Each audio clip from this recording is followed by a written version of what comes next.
Welcome back to Bite Size Magic. My name is Zach, and today we're going to be exploring the question of if this mono green deck is actually viable in cEDH. Today, I'm joined by two lovely people. The first is Sylvie. Sylvie's been on the channel a few times, notably for her wins with Tim Nadargo at the Fishbowl, as well as some theory deep dives. And we're going to be talking about her win with the Cabbage Merchant. Next up, we have Arna. Arna won a 99 player event in Europe on the Cabbage Merchant, and they're known for playing Rogsai in the past. They're a big reason why Sylvie and I gravitated toward this deck, alongside with Colin, our good friend in Los Angeles, but Arna is here to share his experience, especially that of a European player. And next up, we have me, who completely scrubbed out at the tournament that Sylvie won on the Cabbage Merchant. I was also playing that deck. We're going to go into what went wrong with my tournament run and see if I'm just washed. If you want to win a free proxy deck, stick around until the end of the video. We had a really fun discussion about how we're going to pick this week's giveaway, so make sure you stay until that part and go through all those fun steps and phases to see if you can win a proxy deck from Gilded Goblet. That's it for now. Let's jump into the video.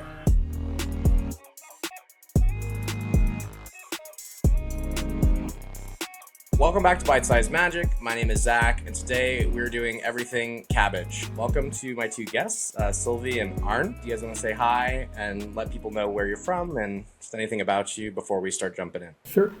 I'm Arne, I'm from Belgium. I play Cabbage Merchant for a few months now. Before that I played a lot of Rogsai. I really enjoy the deck and I'm here to talk about it.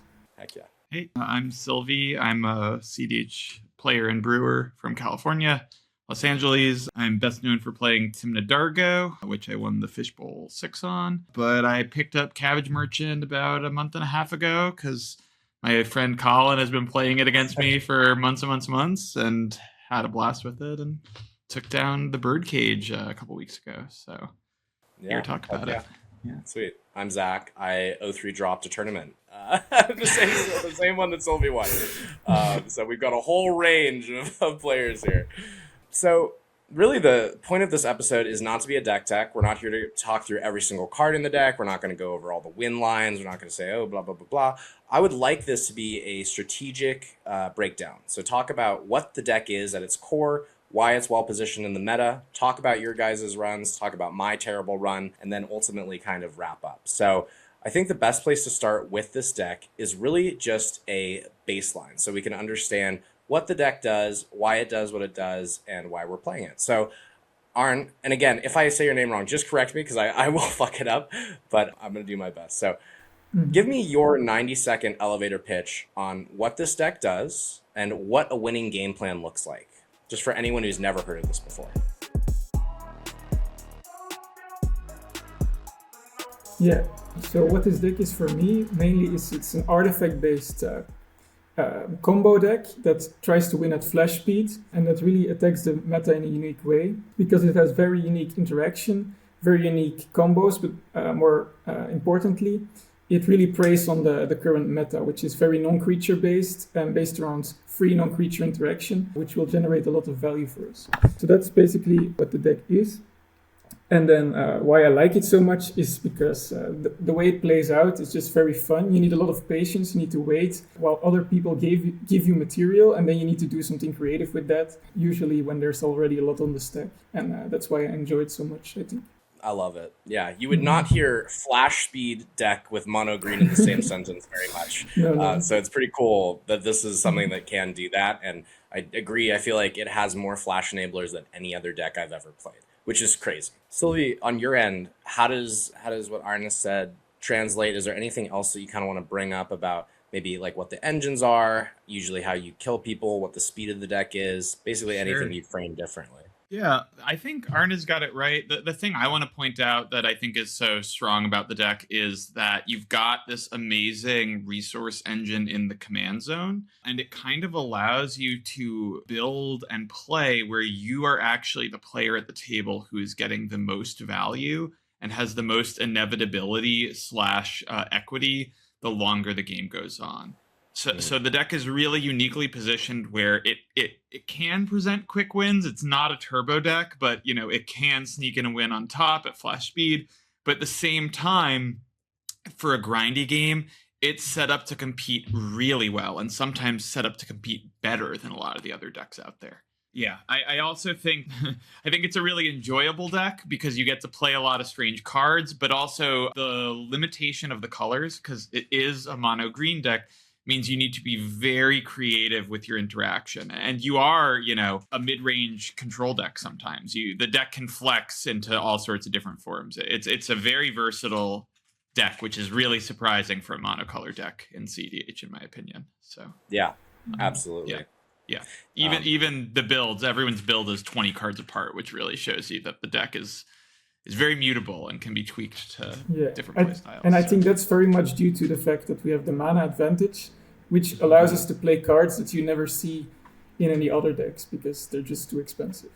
100%. Having a engine in the command zone is something that's relatively rare. Not a lot of decks really can do that. The close approximations are decks like Blue Farm, right, where you have card draw engines in the command zone. Kinnan is a sort of force multiplier. I wouldn't really call it an engine, right? It's not generating advantage from, I guess, other people. So maybe we're just talking specifically passive engines. Other decks like Lotho have that kind of ability, but very difficult to pilot those sorts of decks in cEDH. And again, the Cabbage Merchant really is one of the best mana engines, especially as a passive one, that is viable, and we've seen it really do really well in the past few months. Again, I, for the same reasons, have enjoyed playing it quite immensely. A lot of what both of you talked about is true, and I think if I were to say maybe the one sentence like deck tech is Cabbage Man as quick as you can, followed up by an Academy manufactor.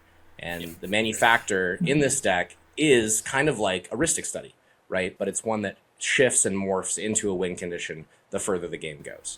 It's like Rhystic Study meets Underworld Breach. You get better factor. Yeah, exactly. Underworld Breach is generous, but it's close. It's very good. Yeah, it's very, very good. So. Yeah.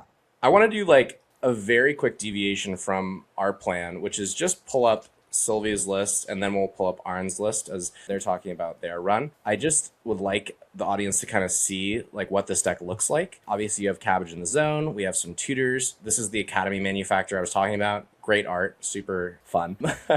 Sylvia and I both got our hands on It's got a food, treasure, and clue. He's got the sandwich, the goblet, and the magnifying glass. Yeah, and there's a lot of cards in this deck. Again, we are not going to go into a full deck tech and breakdown because there's so much complexity to how it plays out, but I wanted to talk to you guys real quick about some tournaments that we're going to be going to in the very near future. SINKHOLE 2. This is going to be in Mount Arlington, New Jersey, and it's going to be a platinum event. It's going to be one of the last ones before the cutoff for points. So this is hosted by New Jersey cEDH. They're a phenomenal tournament organization group on the East Coast. They're doing stuff very similarly to how we're doing it over here in California. They have a league. They have a whole state league, basically. This is going to contribute to both that and Top Deck overall. I'm currently not attending this event, but I just love this group so much. They do such an amazing job with all the cEDH events they organize. All these players are really amazing as well. They're just hosting really great events, and so I want to be a part of making sure that everyone gets there that can. So if you're on the East Coast, if you're able to make it to this tournament, this is again going to be July 19th in Mount Arlington, New Jersey. Make sure to sign up soon because they do have cutoffs and some player counts, so we want to make sure that we get in before it gets too crowded. Also, great opportunity to get an Airbnb, get your flights early. I know cEDH players love to wait until the last moment, but make sure to grab your tickets if you're on that side of the country. Again, I probably won't come, but if I'm able to, I would more than love to. So if anyone wants to hook it up, let me know. Yeah, I will hopefully see you there, but if not, I hope you guys enjoy this amazing platinum tournament, SINKHOLE 2, July 19th. We've got the Quest, May 15 through 17 in Portland, Oregon. That's why I'm wearing this fun hat, is because I'm going on a quest. This is coming up super soon, so if you have not registered yet, now is the time to do it. I think we're super close to a diamond level event, which is just bonkers. I know Portland has not had the biggest tournament scene, but this is for such an amazing cause, and it's run by such an amazing group of people. The tournament organization team here is just phenomenal, and they're supporting Joy RX, which is something to help with children's cancer. So if you're not signed up yet, this is a great opportunity to both support a good cause and play in a phenomenal cEDH event. I'll be there again, May 15 through 17. I'll be doing the Creator Clash on Friday and playing in the tournament Saturday and Sunday. Go get your spot, go support charity, and I'll catch you there. Just Jam, D-Grid. This is going to be May 30th and 31st in Phoenix, Arizona. going to be a platinum or diamond level event. If you're in the West Coast, if you're interested in traveling from the East Coast, this is the event to go to for this date. Again, May 30th and 31st, Phoenix, Arizona. It's going to be 2 days of cEDH. There's going to be in-suite bar, table food service, on-demand chaos drafts running until midnight. I'll be there jamming. So again, if you're in the Southwest, make sure to register. This is the best tournament venue I've ever been to. They have phenomenal table space. Like I said, they have food delivered to your table. They have a bar that you don't want to go too crazy with until, you know, the event is over, or until day one's over, or if you get there early, all three of which I will be doing. But yeah, this is gonna be a really fun tournament. If you get a chance, make sure to register, go check it out, and I will see you there. If we were to do like a 60-second deck tech on it, why don't, maybe Arn, would you just lead that and give me your best approximation for having played this? If you were to say like, how would someone play this in 60 seconds? What would you say? Yeah, so it's basically what you said. You try to land the commander as soon as possible. Usually it's turn 2, sometimes it's turn 1. Then you want some kind of advantage after that, and the best way to do that is to tutor for an Academy manufacturer. Yeah. Because it generates extra mana in treasures and extra card advantage in clues. It also combos with a lot of stuff, and if you clone it, it gets insane because some people don't know this, but Academy manufacturer, it's like stacks exponentially. Yes.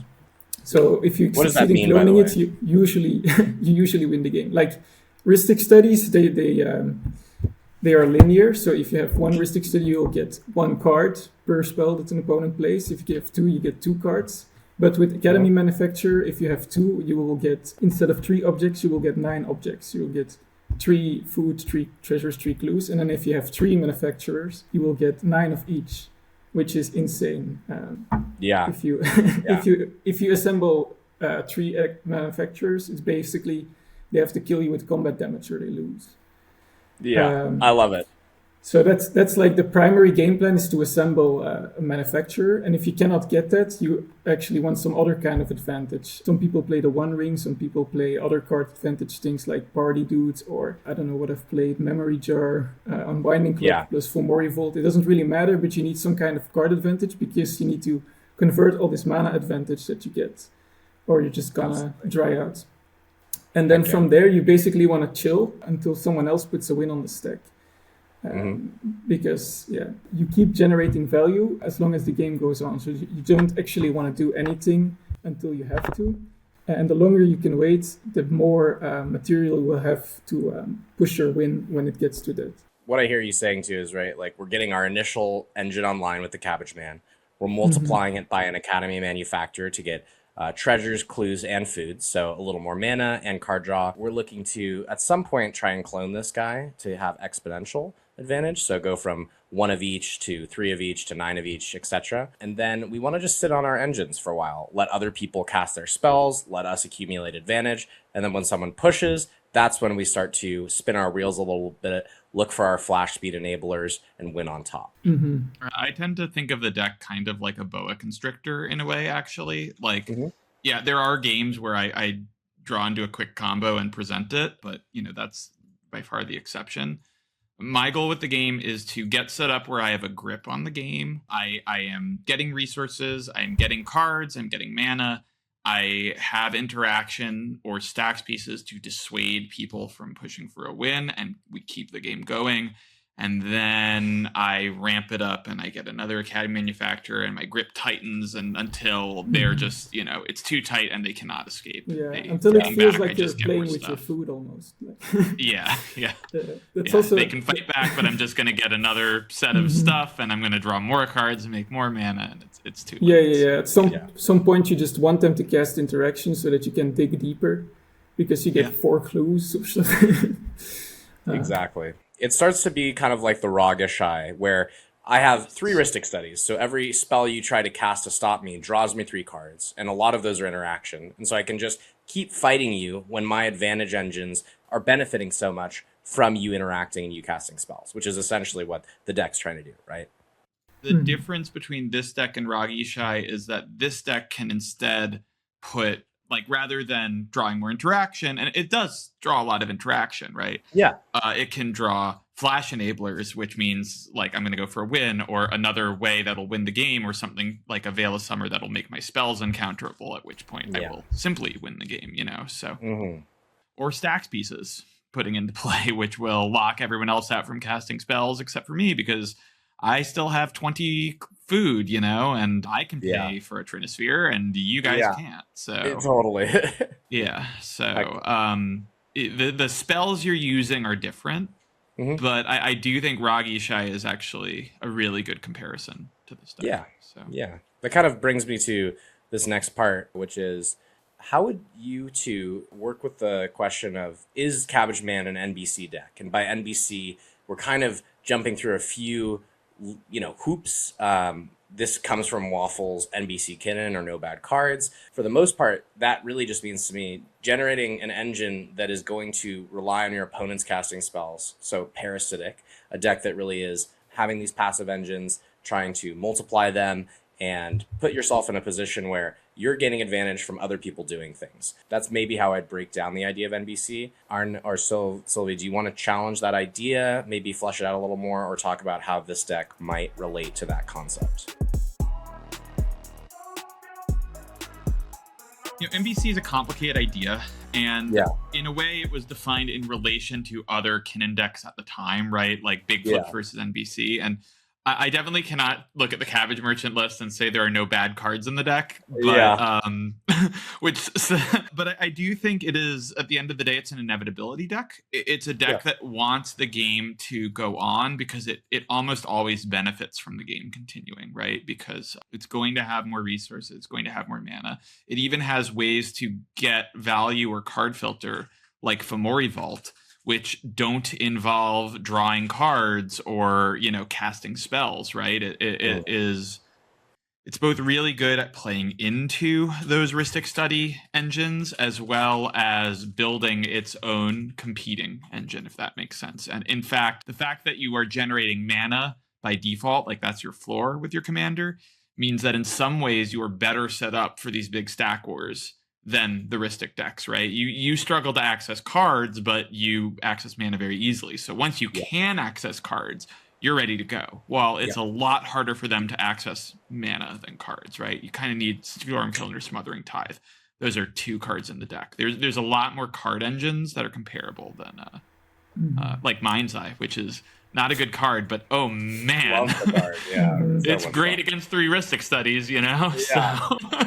I What if think you also clone all the Rhystic Studies? You know what I mean? I think It's pretty crazy. A fundamental difference with the NBC archetype is that NBC is really built around the idea of mana efficiency. Like Freedom Waffle was like, okay, I play Kinnan with all these big flips, powerful cards. I'm gonna remove a lot of these powerful cards and replace them with mana efficient cards that are better because they are mana efficient. And I think because the Cabbage Merchants generate so much mana, we don't actually benefit that much from that way of thinking, because we also need to be able to do stuff. And if you're just going to play the most efficient green spells, they're not as good as the most efficient Simic spells. Absolutely. And we have so much mana and so much material that we can afford to actually play stuff like Mind's Eye or Avery's Totem, or I don't know, Copper Gnomes, to put whatever into play. Copper Gnomes it's amazing, amazing card. And sometimes it feels a bit the same, because you need the same mindset of patience, where you really you can see opportunities and you let them pass, because there will be a better opportunity later if you have your engine online. But I think there are some fundamental differences also from the NBC archetype. Jumping off what Arne said, this is definitely not like a good stuff green pile. It's we're not playing all the best green cards just because, like I think Sylvan Library is not in everyone's list. It's in Waffle's Survival, interestingly enough. Survival of the Fittest is a contentious card that some people think is good, some people think is. And obviously tutors are good, right? But it's definitely not just like good green stuff with an engine. So I would also challenge that. I think maybe instead of this is an NBC deck, this is preying on NBC, right? This is a predator to that archetype.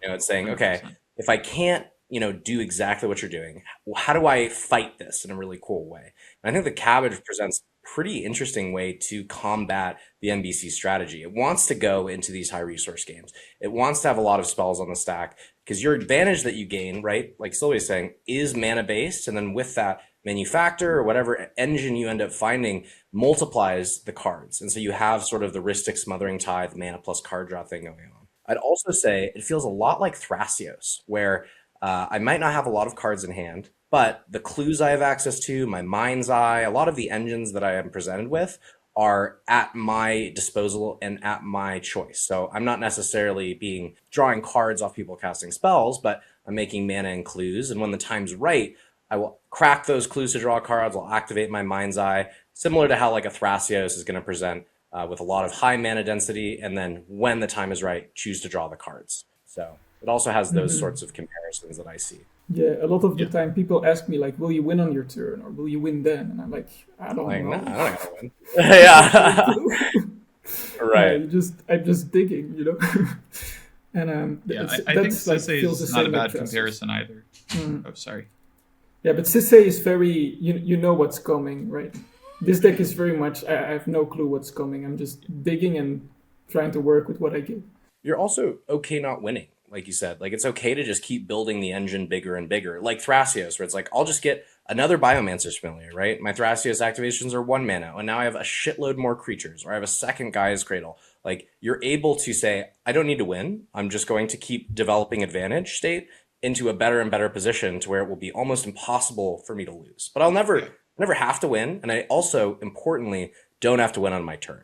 So that's a lot of strengths that are coming up with this. Anything else on kind of this topic before we go into your guys' winning runs and kind of what those look like? I think the one other thing to say about the deck that is a strength is, and I'm going to save my downplay of the deck for a little later, because I do think the deck has, weaknesses, or it's easy for people to hear us talk about how great it is and assume, you let this deck get one piece in play and the game's over, which is not true. Yeah. But your best value engine, Academy Manufactor, is also a combo piece, right? Mm-hmm. Imagine if you could win the game in Ra Gishai by cloning Rhystic Study a few times. Imagine if you could do that. Yeah. Imagine if you could do that. So in this deck, you can do that, right? If you clone Academy Manufactor enough, you can start making infinite tokens with Chrome Dome, right? So because you'll make so many tokens, then tap them for mana, and So this deck also has the strength that I think is really good, and actually a lot of Mardu decks, that your value like Timna Dargo, your value pieces that draw cards with Timna then convert into combo fodder later on, which is really, really nice. So absolutely, it's nice layering, and it means you're advancing your game plan by setting up your engine. So yeah, I think it's sweet. Real quick, I wanted to share a word from our sponsors for this episode, Gilded Goblet. If you're in need of proxies, Gilded Goblet is the place to go. This is a brand that I just co-launched, and I'm so pumped to be able to bring it to you. We offer custom decks, so you can pick the 100 cards that you want with the art you love. We also offer singles, sets, and pre-constructed cEDH decks if you're just browsing. Every order, no matter how small it is, has free shipping, no order minimums, just grab whatever you need and you'll get it ASAP. As a tournament grinder, the quality is top-notch, and these can be used in all proxy-friendly events. You can use code BITESIZE to get 10% off whenever you shop. Also, every Wednesday at 10:30, when we release a new bite-sized video, Gilded Goblet will run an additional sale, so just keep that in mind whenever you're shopping. You can check the link in the description and go get yourself some proxies. All right, let's get back to the video. Okay, so let's start. I want to go into your 2 tournaments and having great success winning, pretty large tournaments. Arn with, I believe it was 99 players, and Sylvie at around 62. So that's a phenomenal placement, especially in mono green. It's the highest placements on this deck right now. So Arn, why don't we start with your tournament run? I would love to kind of just get, again, your vibe of the tournament. How did you feel about the event? Were there any key moments that really stuck out? How did you feel like the deck was positioned in that particular meta? Anything that you want to talk about, the floor is yours. So yeah, feel free to dive in however you'd like. Yeah, I think what really helped me in that tournament was I was pretty chill. I didn't have high expectations because it was the first big one I went to with the Cabbage Merchant, and I didn't certainly expect to win the tournament. Yeah. I just had this kind of laid back mentality during my games, which really helped me because people didn't stress out about the cards I played. Yeah. I think in one game I resolved the Chrome Dome with a manufacturer in place, and it just resolved, even though there were like 3 counter spells in hand. So that was pretty cool. I don't think the meta there was super consistent. I saw a lot of different decks, and I felt like throughout the day I just kind of rolled into very different kind of wins. Like, for example, one win was just player, I think a Dihada player plays like an Abolisher turn 1, and they go like Ad Nas turn 2. They sculpt the hand, and I untap and I play Apple of Eden, and I steal their perfectly sculpted hand. There was stuff like that, yeah. And then other stuffs where it was like really scrappy. I mill down to 4. I can like control the game with just this one disruptor flute and a lot of talking. And then I kind of roll into an advantage engine and win very late in the game. So very, very different games, but a lot of them were very interesting and very nice to play. And I think that also helped the fact that I enjoyed the game so much, meant that I was still really sharp in the finals, where usually I'm a bit burnt out by the time the finals hit. So, right. Yeah. That was nice. Sweet. Okay. And then what card stuck out to you as the most impactful card in the whole tournament? Maybe it was just for a single game that it was an MVP, or maybe it was something that came up multiple times. What card would you like point out as your MVP for that tournament? Yeah, so I think I won several games because of manufacture, but I don't count that one. Yeah, I think that kind of the like two cards, structure. the 2 cards that really surprised me were Disruptor Flute, because it was so strong, not just in stopping one player, but politically, in people show me their hands when I reveal a Disruptor Flute. And then the other one was Apple of Eden, because 2 times it just got me so much advantage, basically out of nothing. Okay, sweet. Okay, Sylvie, let me walk through your tournament. What's the vibe check? What's things that stuck out? Same thing as Arnie. I thought I was going to go 0-3. I'll be honest with you. I was not confident. I felt like I had learned the list and the lines, but like I was still felt rough on it. And I felt like my politicking wasn't good enough, because, you need to get people to respect your Disruptor Flute and not, Yeah. And, things just kind of went well right off the bat. And I was like, oh, so I also was able to be very chill. The fact that I'm so used to playing turbo decks like Timna Dargo or Dahada that want to say, okay, my window's closing, I got to go. Do I go now? Do I go later? So the fact that I was able to be like, I would love to go later. Let's all just play advantage engines and have a great time meant like I was happier at the table and like being very friendly. Mm-hmm. So one thing I learned very quickly with this deck is that you have to not sandbag, but hide some of your interaction so people can't play around it, because you don't have the, one size fits all, goes in the square hole aspect of blue counter spells like Force of Will or Pact Negation, right? You have a lot more specific targeted pieces, right? Like Disruptor Flute or Crows and Grip, which are really strong. But so I would, say I have interaction, but I wouldn't reveal it when I could, I got my first win. I felt pretty good. I got my second win. I was like, oh, wait, everything's going really well. People definitely did not entirely know what was going on. I definitely got, a Nuka-Cola vending machine to resolve when Peregrine Took was on field. But probably should not have, So people would be like, wait, how are you making infinite treasures? I'm like, I'm activating Chrome Dome, of course. Yeah. But at the same time, none of my games went to time. There was only one forced draw, and it was because the Kinnan wanted to force a draw. So he was like, just win and I'll protect it. And I was like, dirty Kinnan. Sure. It's not getting any better for me. There was a Curse Totem in play and an Orcish Bowmat. It was bad. So, I just want to show this off real quick. Yeah, Say very no to the propaganda.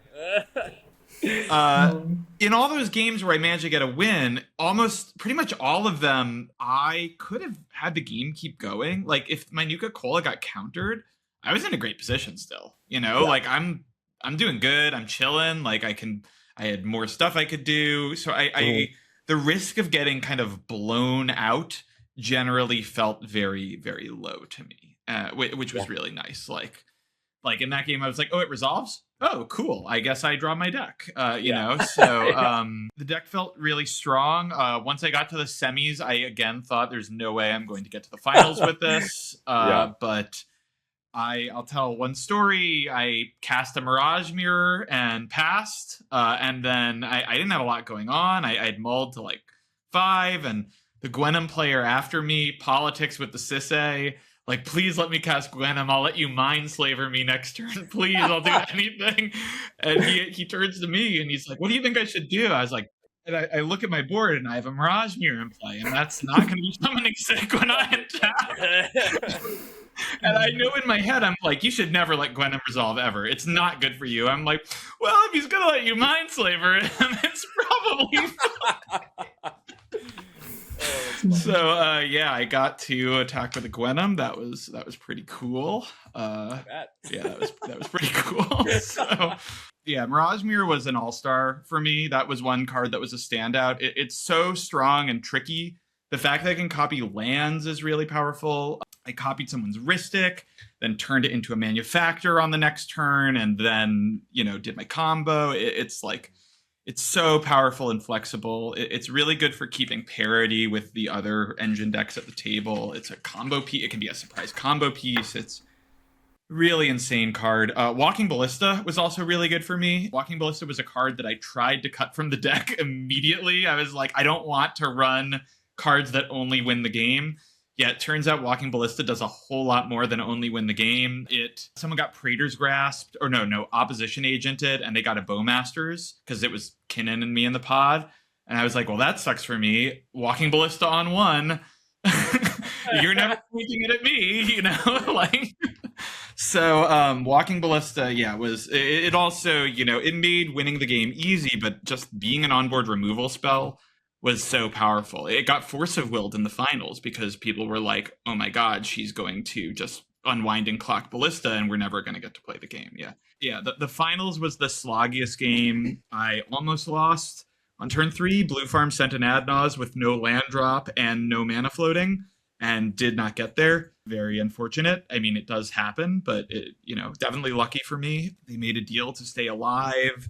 And after that, Rowan had kept the first 7.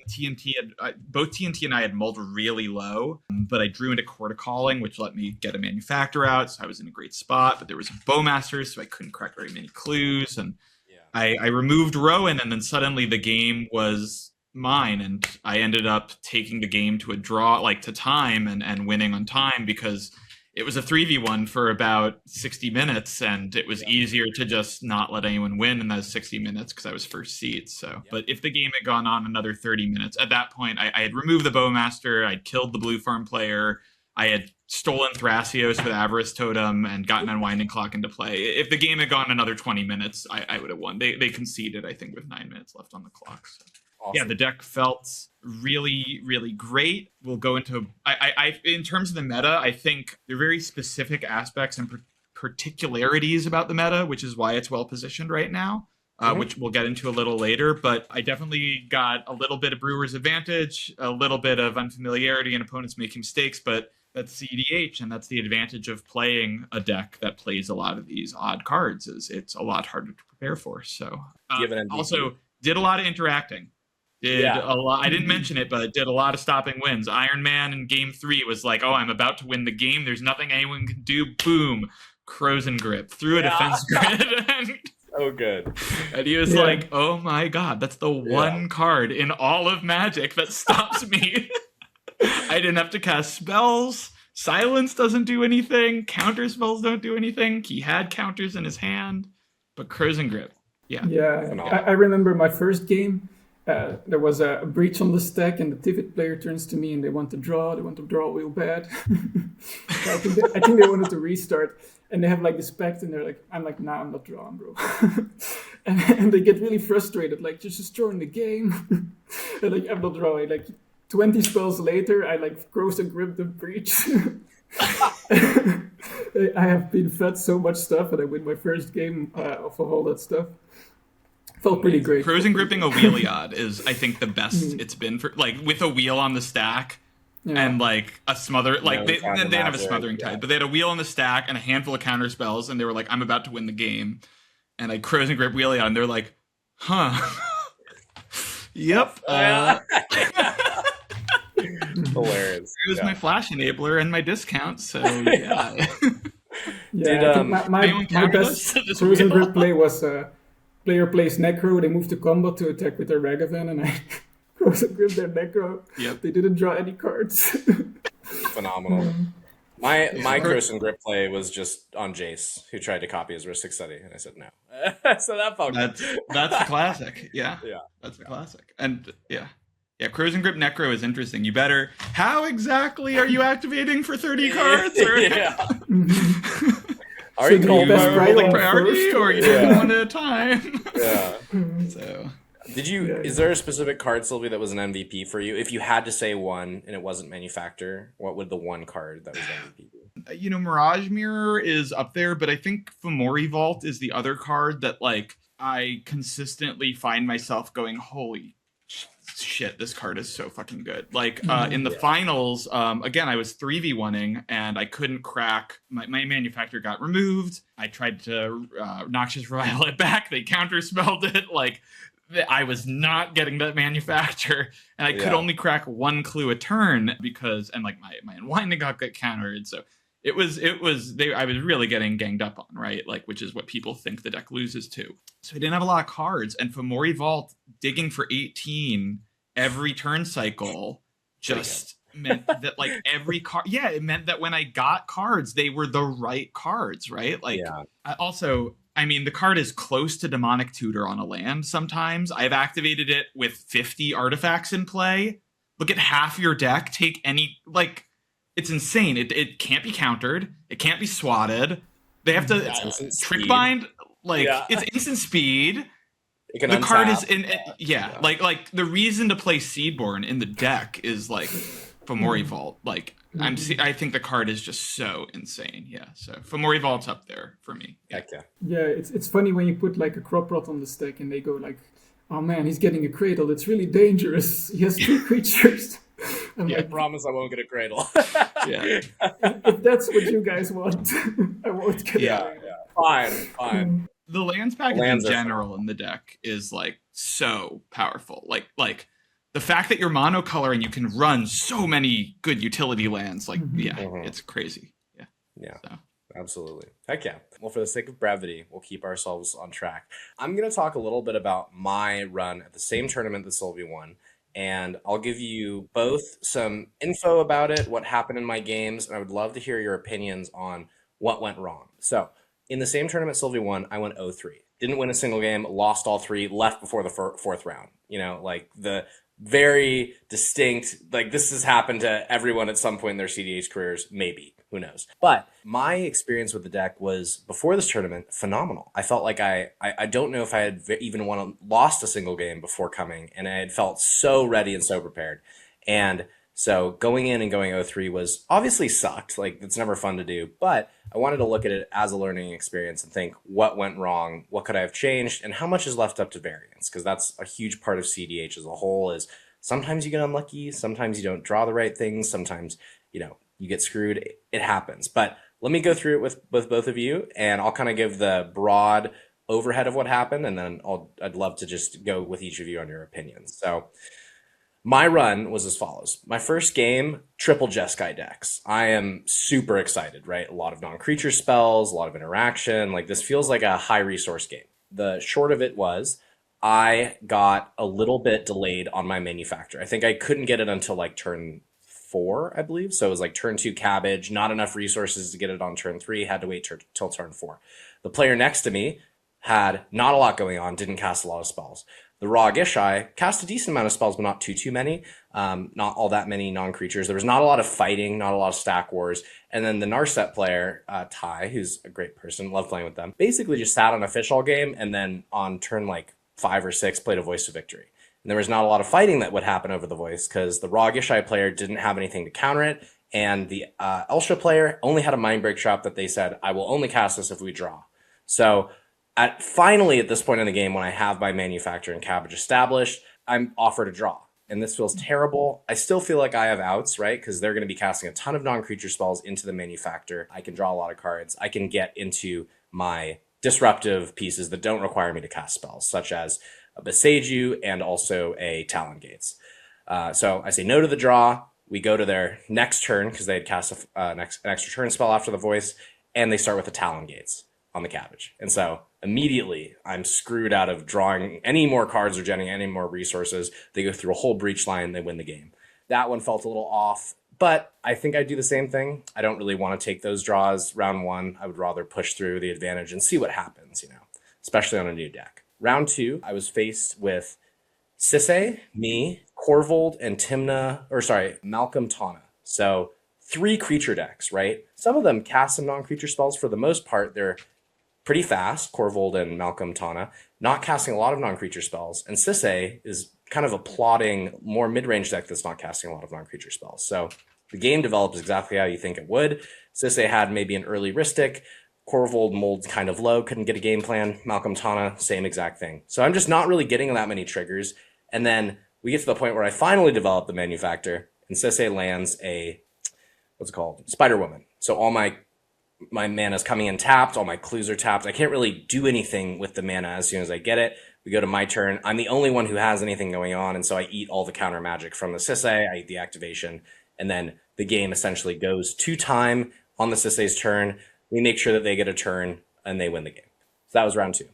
Round 3, I am playing Sisse, Malcolm Tana again, and Timna Dargo. So I've exchanged one turbo creature combo deck with another. Horrible feeling. This game develops. I have a great start, turn 1 Cabbage. I get into that. And then on turn 2, I believe, I think Sisse had a turn 1 Smothering Tide that was a big problem. And then either turn 2 or turn 3, Timna Dargo pops off. Again, before I have that manufactor.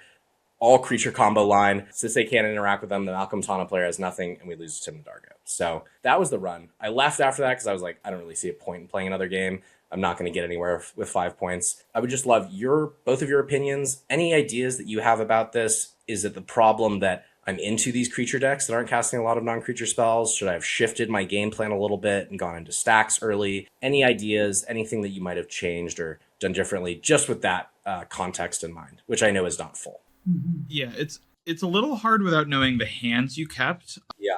I know I would keep... I do keep hands with the deck that cannot get manufactor if they can do something, right? Like if I can either slowly work my way to an artifact or creature tutor, or if I can get a Fomori Vault, or even if I've got a Mind's Eye. I do value having interaction or stacks in my opening hand highly, because again, like, if I am not losing the game on turn 4, I don't mind if my Academy Manufactor is coming into play on turn 4, because I'm still, like, the deck scales so well, because if you've got Cabbage in play, you're still making mana, right? So unlike the Ristic decks where if you miss a round of Ristic triggers, you miss all the mana that you'd get from the cards you're drawing with those Ristic triggers.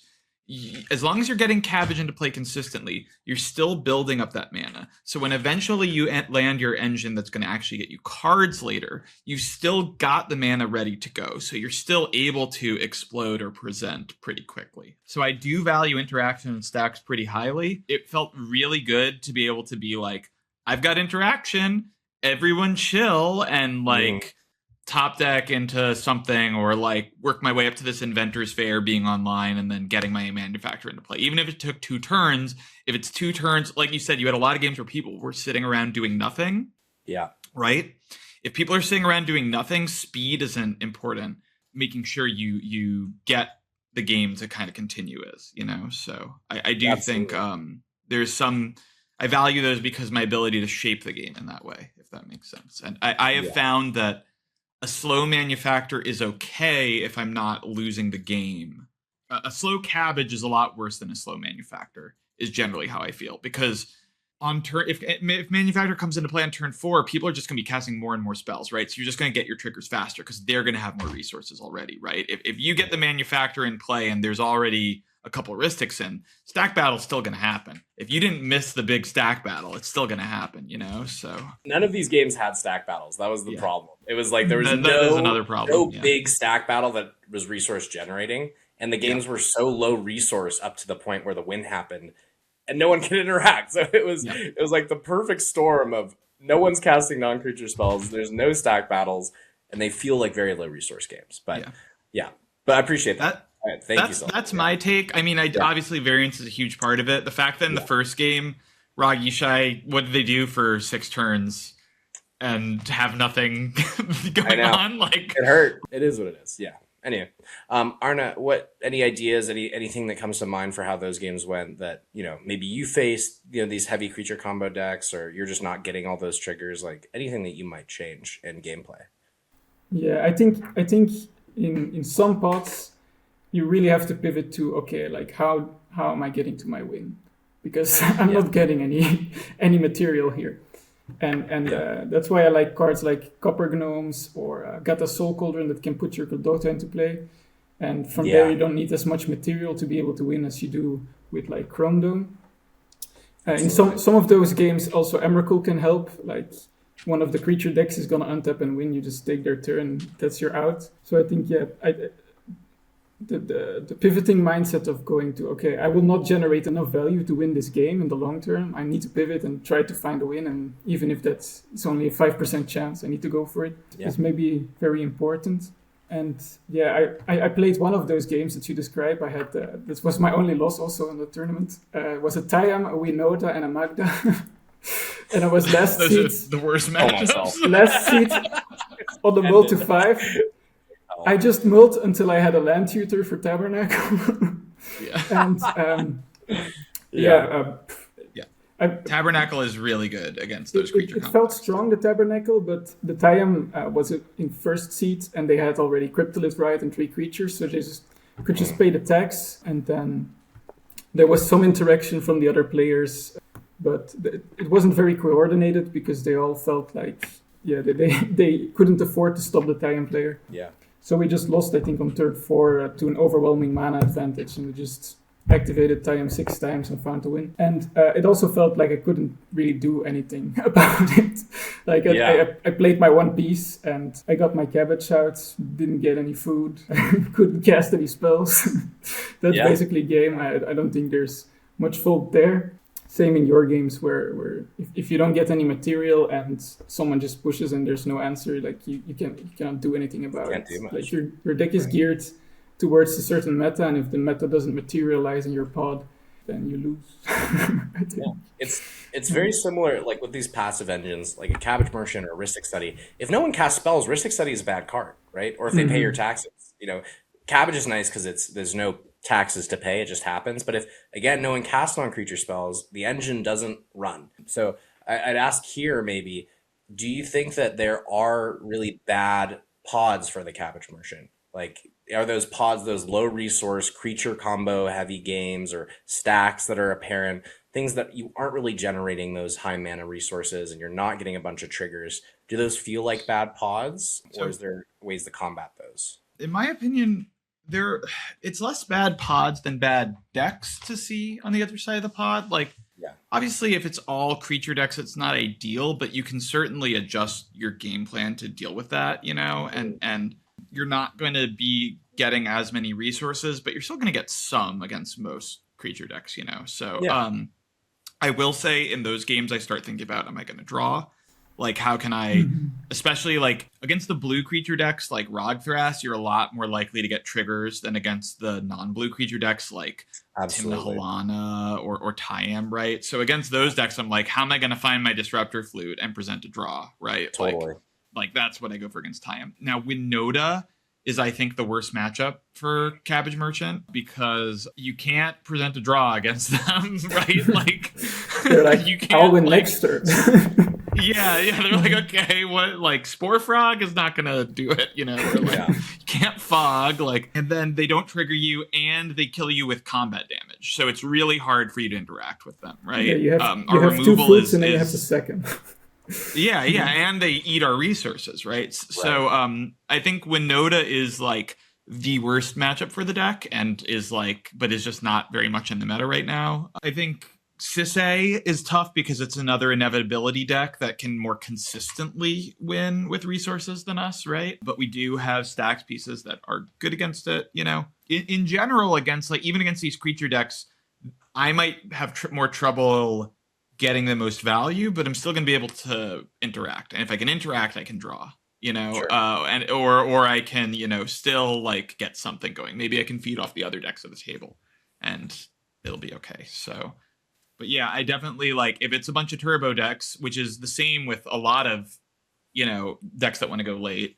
You start thinking about how am I going to draw this game, pretty quickly for me. So again, this gets into meta stuff, which I'm trying not to start because I'll start talking for 10 minutes and not stop because I have a lot of thoughts. But yeah.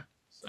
I think we can dive into that next. I'm curious on your opinion, Arn, if there's any matchups or pods, like if the meta is slanted in a specific way, what would that look like being bad for the Cabbage Merchant? And then after that, we can kind of talk about why I think and why we maybe all think this deck is really well positioned right now in the current meta.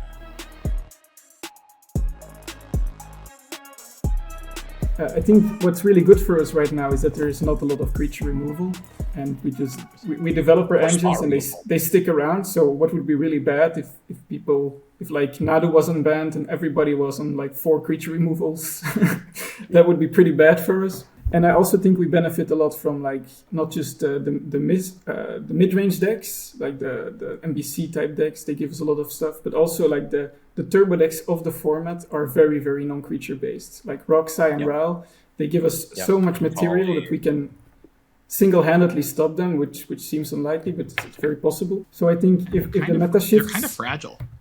Yeah. If the meta shifts to where everybody plays like Turbo Lumra, we get kind of screwed. Or if like these if players get tired of mid-range hell and they start bringing like these semi-blue turbo decks, I think we're in a much worse position than we are right now. Yeah. Absolutely.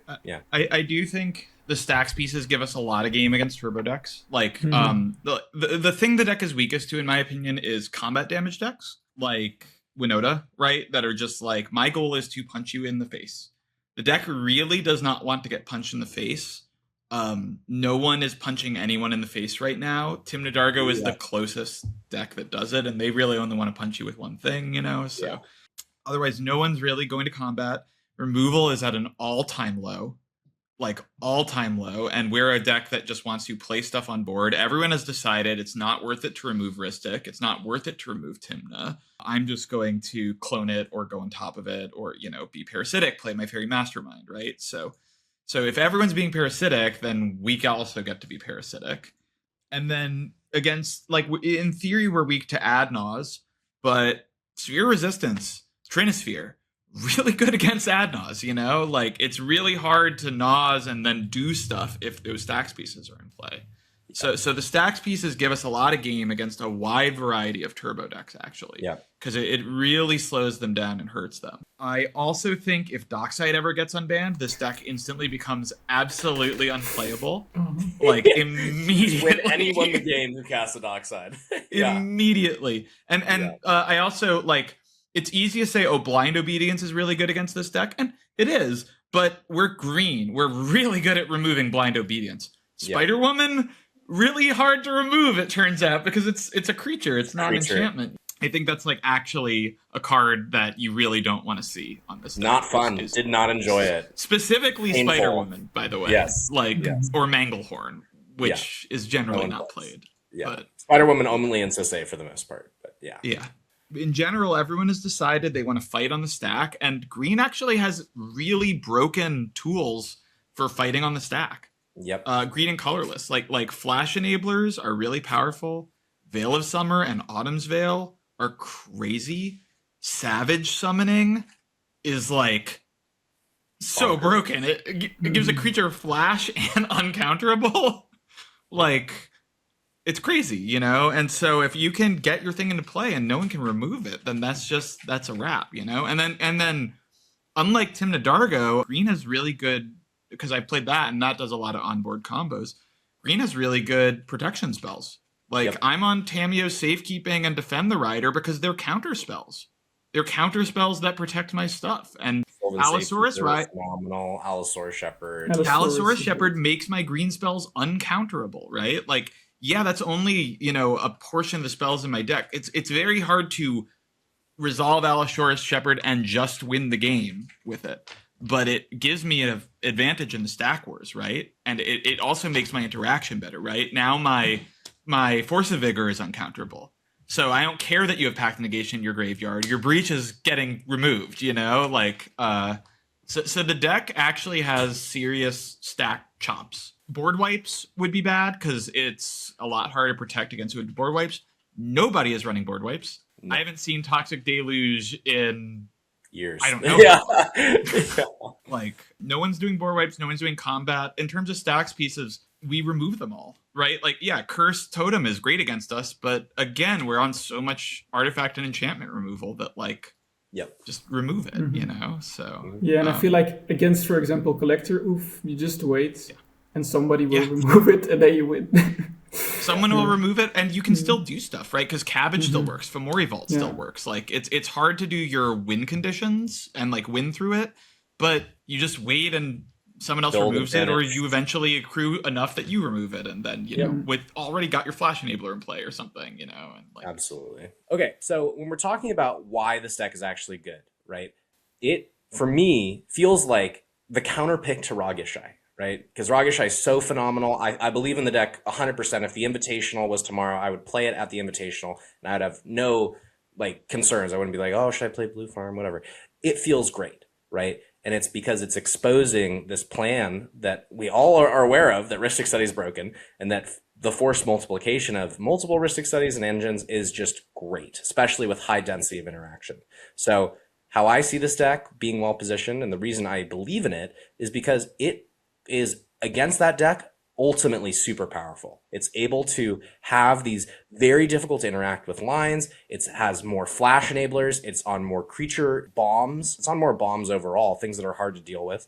Interaction is at an all-time low, like we've talked about. There's no board wipes. What people want to play right now is slop, as it's being lovingly called by the community. This whole Rhystic slop idea where we're all going to generate a ton of resources, and then we're all going to have these massive stack battles, and it's going to be super fun. Some people hate this. They're playing turbo, which also is great for the deck, just like Sylvie was saying, right? Those turbo decks either feed us a bunch of resources or we apple them and take their wins. There's a lot of ways to kind of deal with that. So the meta, as it's positioned right now, is really ripe for a deck like the Cabbage Merchant. And although we didn't go over exactly how to play it and all the lines and ideas, there is a primer. We'll kind of go into that at the end about how you can learn how to play it. And I kind of want to dive into now who should be playing this deck.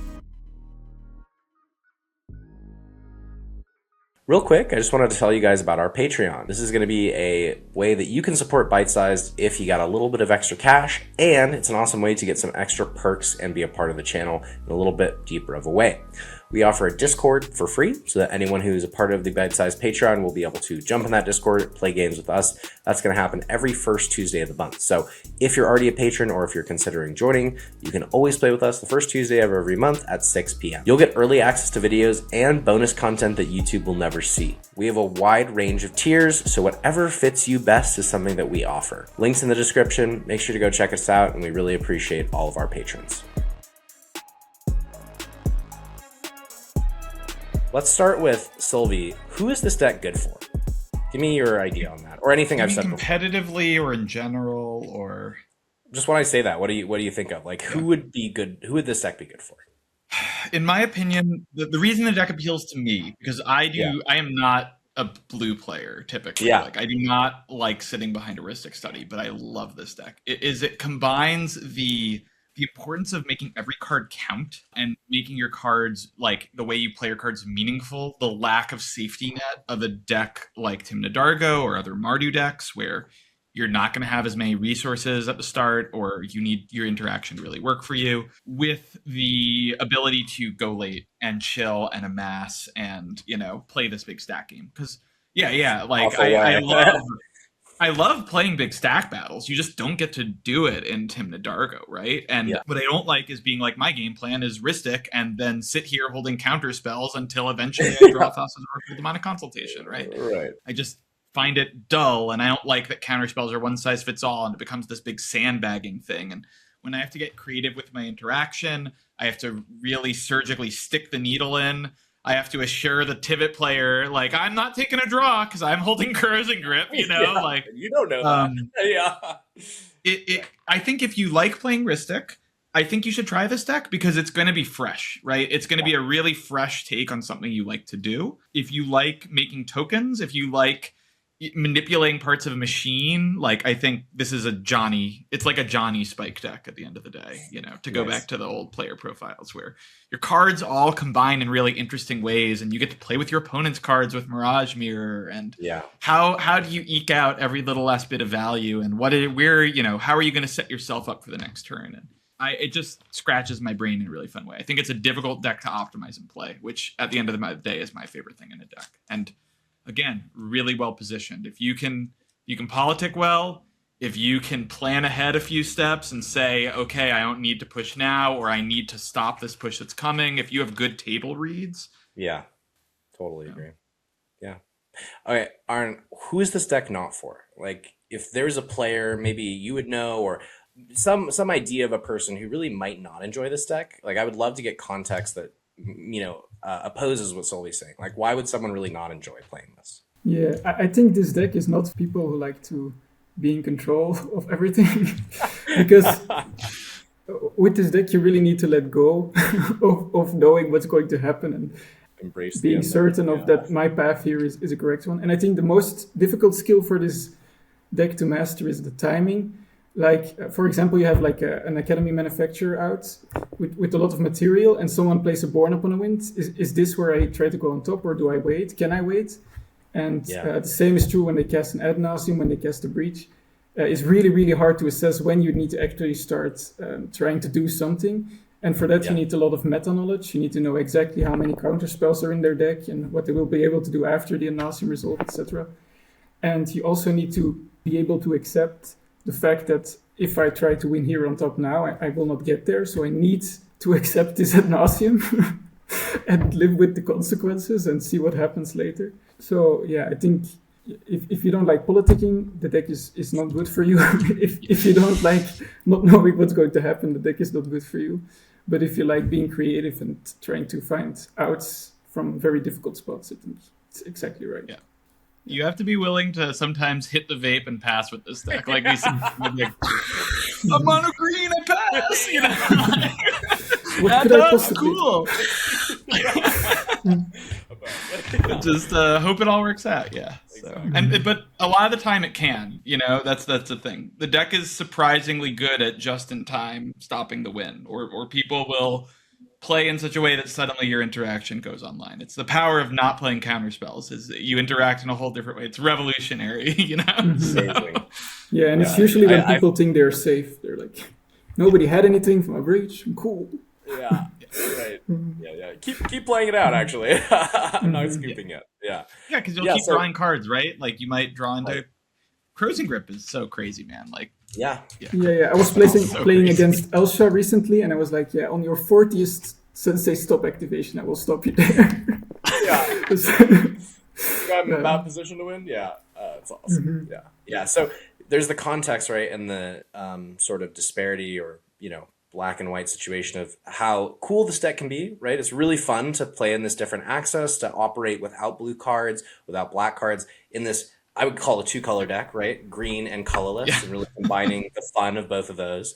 There's a lot of downside, right? You don't get counterspells. You don't get tutors, right? You don't get Underworld Breach. You don't get Born Upon a Wind, but you get to operate in a very different way than a lot of decks do. Additionally, I would like to have the PSA for anyone playing this and anyone playing against this, that this is not like the best deck ever. This is not a deck that you have to respect so much and you're like, you can't have anything, It's a deck that is really complicated, it's really difficult, and it's really fun, which is, I think, the most important part of it, and it's why all three of us are playing it, is because it's really an enjoyable deck to play. And it complements the cEDH sphere of decks that are in the meta and that are competitive and that get to win the game. So all those parts really feel important. The other thing I'd point out here is that the skill ceiling versus skill floor of the deck is huge, right? Yeah. I found myself, even after playing this deck for, about a month of somewhat consistent play, to feel very unprepared, right? To feel like I didn't really understand everything. I didn't know exactly what's going on. Sometimes don't know where to pivot. I don't know how to deal with these really bad pieces like a Spider Woman, or how do I deal with creature combo decks that aren't going to feed me? And so there's a lot of complexity to it. I think if you operate with the idea that you're going to just go in and be super comfortable with the deck, it's not how it's going to be. And I believe that how strong it is really does fluctuate based on, your skill, how much you're playing it, your luck, what you're playing against. There's a lot of factors in there. So would you both agree that I think this deck is something that has such a wide range of possibility, and you have to really accept that you're along for the ride, no matter if you're sitting there in mono green looking at an ad nauseam resolve and you're like, maybe I interact here or maybe I don't. Yeah, I just think it's really cool. It's really fun to engage with. It's a blast. It's a wild deck. It's extremely quirky. It gets to play all these bizarre or weird or bracket 4 cards, and like it stretches your brain in really interesting ways, and it's definitely a difficult deck to play. It's very thinky, it's very talky, right? Because you need to use information, you need to use a lot of cEDH fundamentals. And it's also, if you're a brewer, it is not solved, like not even close. Like, again, the most successful lists are all like 20 cards off. A lot of those are in the land base because you can do so much with this deck. We tried a Kodama package. When we picked the deck up, we ended up cutting that. The deck is like... Arn's on totally different win conditions, right? You have a bunch of different cards that we either haven't even tried yet because we haven't gotten to them, or we've tried a little bit, we're not sure about. Like, there's a bunch of wiggle room with the deck and where it's landing for optimal packages. There's a graveyard-focused version that really goes all in on, like, Sarinth Steelseeker, which is a crazy card, by the way, that, basically lets you mill yourself whenever you make a token, which happens a lot in this deck. So you can kind of just put your deck into the graveyard. Yeah, the deck is, like, it has a ton of interesting direction potential. So it's definitely not a deck that, like, this list, one size fits all, pick it up, you'll have success. It is a journey. The lines are really confusing and complicated, which is one reason people misplay into them a lot. I know Wayne's gonna cut it out, but I'm going to do my downplay right here. Having the Cabbage Merchant with an Academy Manufactor in play is worse than Rhystic Study. Yeah, I agree. It is not as good as having a Rhystic Study in play. Yeah. Once you have 2, it is undoubtedly better. But if you just have 1 and 1, it is not as good as having Rhystic Study in play. You get, for every 2 triggers you get, and it only triggers on non-creature spells, you can crack 1 clue, which means you draw 1 card every 2 triggers, and you make a mana and a half every time. So you make a treasure and a food. Yeah, you don't have to freak out and shut this deck down as soon as it does anything. The Academy Manufacturer. I mean, probably not. You probably shouldn't. Do you force a will Rhystic Study? Sometimes, but every time? No. Do you do it every time? No. Yeah. So. And we're just mono green. That's the best line. Yeah. Dude, it's mono green, man. We're basically colorless. Mono green. It's basically colorless. Yeah. So to kind of bring this part of the conversation to an end, this episode is really just meant to give you some interest, right? Spark your interest, say, oh, this could be a fun deck to play. We're not saying this is how you play it, this is all the lines. I think the best thing you could do is just to proxy it up and play it and to try it out. And there's a Discord you can find. We'll kind of go into that at the end of the episode, but really I want everyone watching this just to know that this is just 3 people's perspective on a deck like this, how fun it is to play, why we find it interesting, and we can do follow-ups. We'll kind of get that in the later part of the episode. Right here, though, I do want to transition to a new part that we're going to be adding to bite-sized episodes, which is a little bit of audience segmentation. So what I'm going to do is pull a audience comment from our last video. I want to hear your thoughts on this. I want to kind of pose this as an original question. And how this relates to the Cabbage Merchant. And then we're going to go into the giveaway for this week's episode. So the audience question from last week's episode, which is Wayne and I talking about when to shut the fuck up in cEDH, something that I need a lot of help with. I can't do it. Wayne's very good at it. Yeah. This is from Raymond Scott 8541. They're talking about the episode. They say, I agree. Your opponent's making mistakes / poor decisions is a big part of the game, and players should be a lot more surreptitious. This made me think of something in my other part of my life, which is pickleball, and it's the idea of unforced errors. So when someone does something that is not forced, right? You didn't put someone into a situation where they had no option but to make a mistake, but they make an unforced error, they make an unforced judgment decision, something that's incorrect. How does that operate for both of you in non-blue decks? This might look like someone, saying, oh, I have no idea what this does, or what's a Chrome Dome? Should I force of will this? how do you kind of operate with these ideas in mind? How do you let your opponents make these bad mistakes and make sure to have the political conversation you have only apply when it's really, really necessary and beneficial to kind of guide the plan? Yeah, I love it when my opponents make mistakes, especially when I'm winning. Especially the first tournament, there was a lot of time when I felt I had to be like really opaque with my pieces because I actually needed more material to win and I wanted my opponents to interact. So I play like an Avery's totem and they ask me, does it combo? And I'm like, They're like, is it a win condition? I'm like, no. And I think recognizing when you need to speak out and say, this is exactly how this works, you don't need to counter this, and when you have to be vague and say nothing is a very valuable skill, especially with this deck that has so many pieces that people have never seen before, don't really know how they work. The question was very weird and broad, so that answered it perfectly. Also, it wasn't really a question, it was a statement. It was kind of a statement, yeah. Someone asked me, I had Peregrine Took in play, I cast Nuka-Cola, and someone asked me, does this go infinite? And I said, no, because it doesn't go infinite. I can only do it as many times as I have cards in my deck. After that, I lose the game. So it doesn't, it makes like 200, I mean, that's true, it is not an infinite combo. It's a combo that draws my deck. So it is on your opponents, and this is true at every fundamental level of Magic. It is on your opponents to understand the game state and what cards do and how they interact. In cEDH, we tend to overvalue interaction a little bit, especially with takebacks and realizing like, oh, we should have countered that. And I think it's important to have environments like that, especially when you're learning to play or playing casually, where it's okay to point out how this works or realize, oh, I made a mistake and take it back.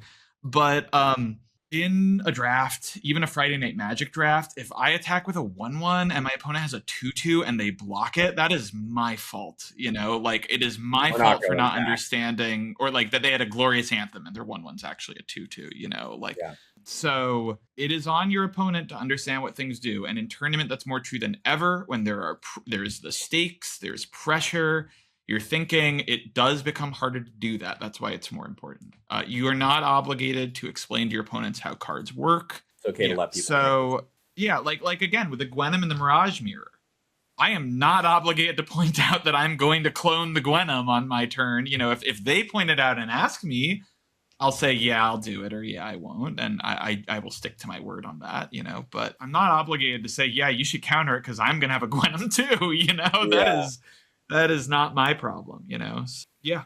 I mean, look, a big thing I focus on as a player in terms of improving my own play, which is my focus above winning, is improvement, is how do I reduce mistakes?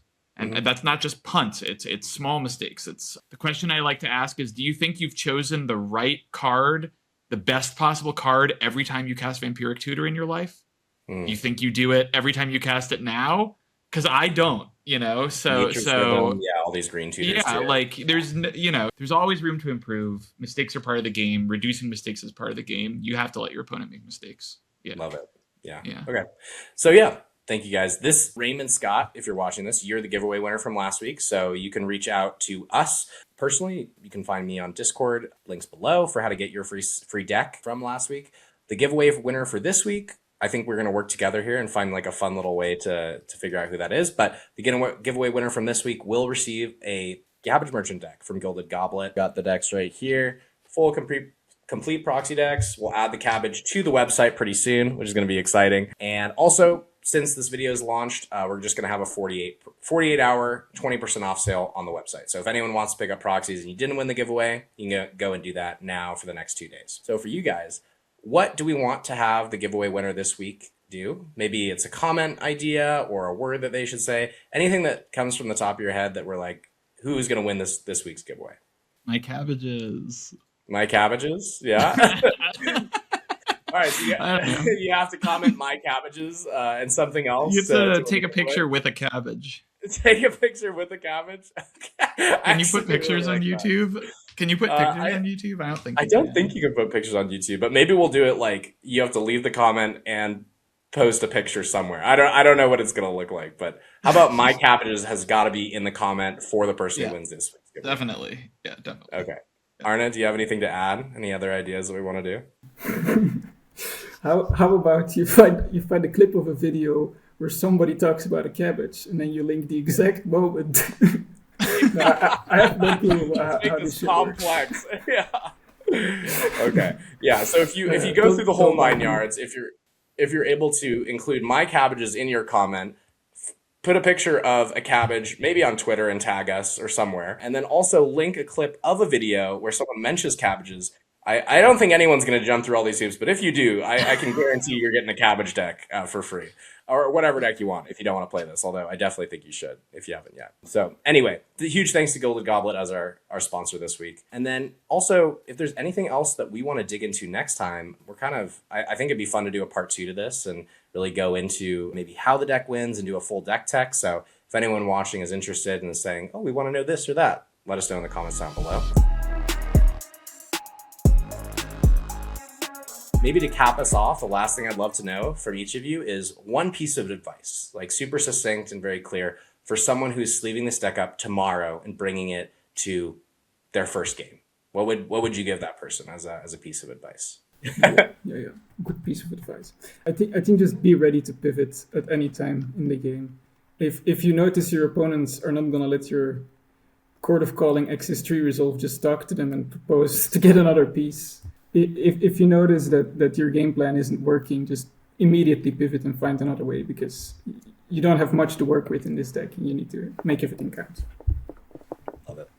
I'll try to keep this concise. The perception is that this deck is simply a parasitic deck that just wants to feed off the meta. It's not true. The stacks pieces the deck plays allow it to really shape how the game goes, even more so than similar decks like Ragi Shai. However, with great power comes great responsibility. So before you throw a stacks piece into play, you need to understand how it's going to affect all the other players and yourself, given the other pieces that are already on board. Don't just dump Trinisphere into play when someone has a Smothering Tithe and throw the game to them.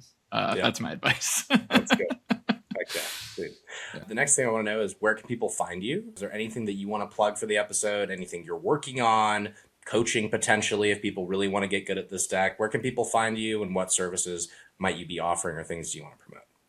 I don't I don't promote anything. I'm in the Discord from the Cabbage Merchant if you have questions. Maybe I get tired of answering them, but for now it's chill. Nice. Yeah.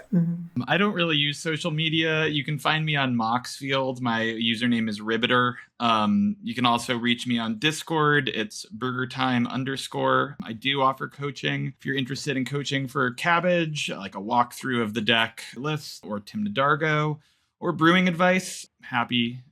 Feel free to reach out. Right now I'm brewing Atraxa Grand Unifier featuring Eureka. It's pretty cool looking. Nice. So yeah, hopefully we could do a deck tech on that one day, Zach. Probably not. Yes, as soon as you win your next gold event or platinum. I've gotten two wins with Eureka so far. That card is so cool. It's good. I love it. Yeah, I'm ready for Show and Tell to be a cEDH staple. No, Show and Tell's trash, but Eureka, gas. Yeah. Oh, that's fun. Well, awesome. Thank you guys for coming on, for talking about this. It's, again, such a fun thing to talk about when a deck is really like doing well, and it's fun, and it's something that we can share with the rest of the community. So huge thanks. Thank you to Gilded Goblet for sponsoring the episode. If anyone's interested in connecting more with the channel and getting deeper, we offer a Patreon as well as a Discord. You can come play games with us on the Discord. You can help support us on the Patreon, so check those things out. And then, yeah, again, any comments, any questions, this very intricate giveaway thing that we're doing. Again, if you just leave cabbage in the comments somewhere, I'm sure that'll suffice, unless you jump through all the hoops. And if you do, again, I can't wait to see that. But I think that's pretty much it for the episode, so we're going to sign off. My last thing I was going to say is just puff, pass priority. You're in mono green. But yeah, if there's anything else you guys want to say before we wrap up. If you are interested in learning how to play the deck, Vec, the Cabbage Merchant, who's another player who I think he's top forward on the deck at an event. He has a great primer. He owns the Cabbage Merchant Discord. You can find his list there. It will walk you through the basic combo lines of the deck, which is, I think, the hardest part for most people who look at this is, what the hell does this deck do? How the hell does it win? And it's complicated. You know, people ask me, "Are you winning?" I go, "I'm just making infinite mana clues and treasures." The winning is going to come after that, and that's going to be a whole nother process. So. Absolutely. Heck yeah. Well, lots of Yeah. resources and lots to do, right? There's, but you have shout out to infinite him and his ways. primer. Absolutely. Yeah. Go check out the Cabbage Discord. It'll be linked below. But yeah, I think that's pretty much it. Thank you guys for watching. Leave any comments, leave any questions, any feedback, and we'll have Cabbage Part 2 at some point soon, hopefully. So anyway, thank you guys and have a good one. Bye. Puff, puff, pass. Bye. Yeah, absolutely. Huge thanks to Arna and Sylvia for joining me on today's video. It was a blast to talk about the Cabbage, what its pitfalls are, where its strengths lie, and if it actually might be a viable deck in the format. Again, if you guys want to see more about this deck, let us know. I'm sure we'd be happy to do a part 2. In last week's video, we announced a giveaway. It was part of the Gilded Goblet launch, where we were giving away a free proxy deck. Pie Weasel is the winner of that deck. They said, very fun video, low-key ants on a log is an underrated snack, and I could not agree more. I fucking love ants on a log.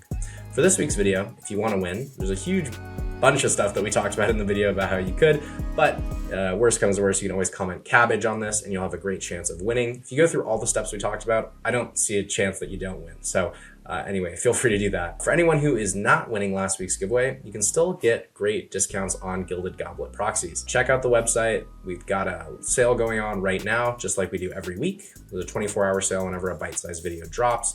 Make sure to use code BITESIZED when you check out for 10% off your order. It's a great place to get proxies. They do free shipping, and it's pretty quick to get the decks and cards that you need to play this game. Reach out to me if you're interested in cEDH coaching. I won last year's Invitational, and I'm currently ranked top 5 on the leaderboard this year. I've been working with coaching clients on one-to-one personalized plans where we diagnose what they're working on, their struggles, their goals, and help them reach them.